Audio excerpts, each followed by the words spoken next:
Talking to children about sexual abuse isn't an easy conversation to have, but it could help keep your child safe. So today we're reshaping the discussion and sharing a fresh strategy that teaches kids to be the boss of their body. Joining me is Willard, a licensed clinical social worker. I don't think this conversation is really new. I think parents, we're talking about how to talk about it, but maybe the ways we talk about it can be new and different, and that's why you're here, and you've created some stuff to really make that easier for parents. So I created a coloring book that is similar to the fun adult coloring books that everybody loves these days, but it's for children. And it has different pages that you can go through, and it has the conversation, the discussion that you're gonna have with your child, and then an activity that you can do with them. And the reason why I feel so strongly about the activities is it's not just about good touch, bad touch. It's also about their self-esteem and just reminding them how amazing they are and how special they are. So you're really packaging this up for parents. Yes. And driving home the message about self-esteem, and then also the safety concerns about this is a really special thing. And talk to me if something's gone awry. You've brought some tips today, and the first one is to teach your kids about private parts. I think because we're hesitant about that subject, because as a parent it brings up such fear for us, that we need to make this a more open, and even it can be a fun discussion.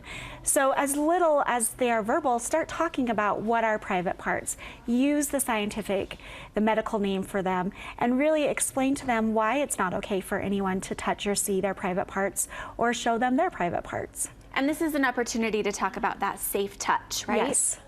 And it provides that time for them to understand that they're really in charge of their body, that they have the right to say no to any touch or anything that makes them uncomfortable. Really giving them the power and empowering them to say no. Yes.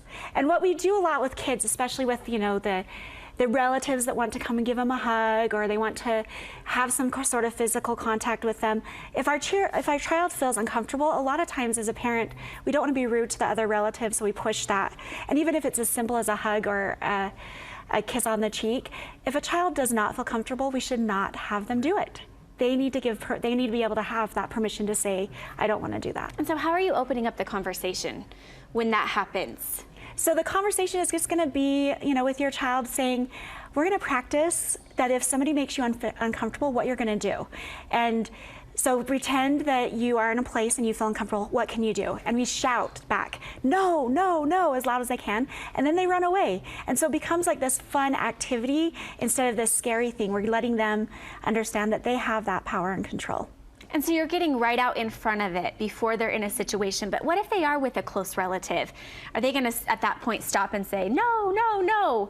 Or are there other options for that particular situation? So if it's just a situation like that, where it's just a close relative, as a parent, we can even say to the relative, we're teaching our child that they get to be in charge, and if they don't feel comfortable, we're not going to force them to give a hug. It doesn't mean that they don't love you. It's just they get to make the decision about who comes into their personal space and when.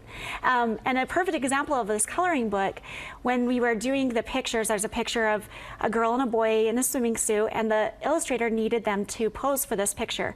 And the girl didn't feel comfortable being in her swimming suit.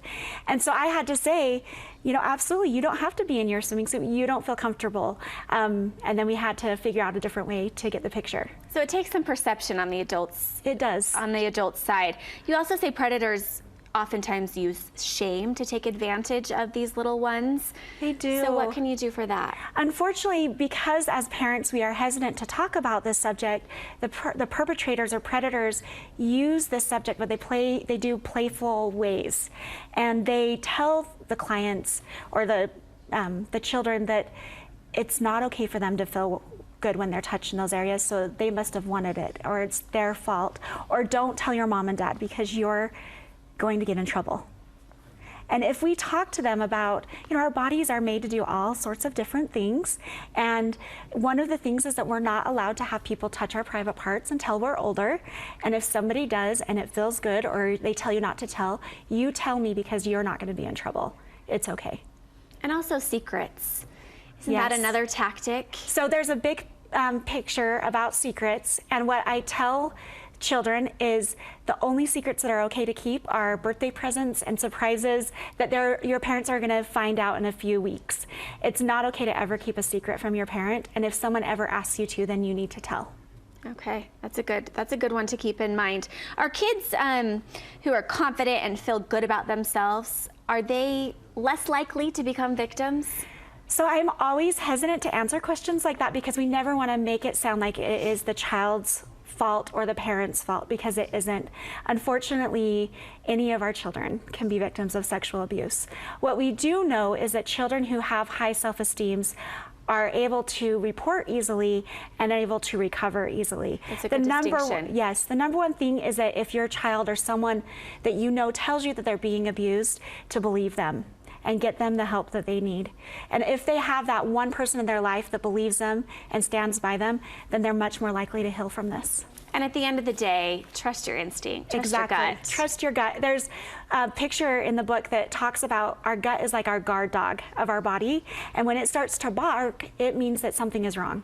So trust that gut and talk to someone that you trust about it. And that's something we can instill and teach our children as Exactly. well. So if we're feeling uneasy, teach our kids how to be uneasy too if something's not right. Yes, and there's a whole bunch of pointers for parents to understand this even on a deeper level. Okay. Hey, thanks for joining us. Where can people find this book and more about you? At grandviewfamilycounseling.com, and the book is called You Are Amazing, and it's available on Amazon. Okay. All right. Thanks so much.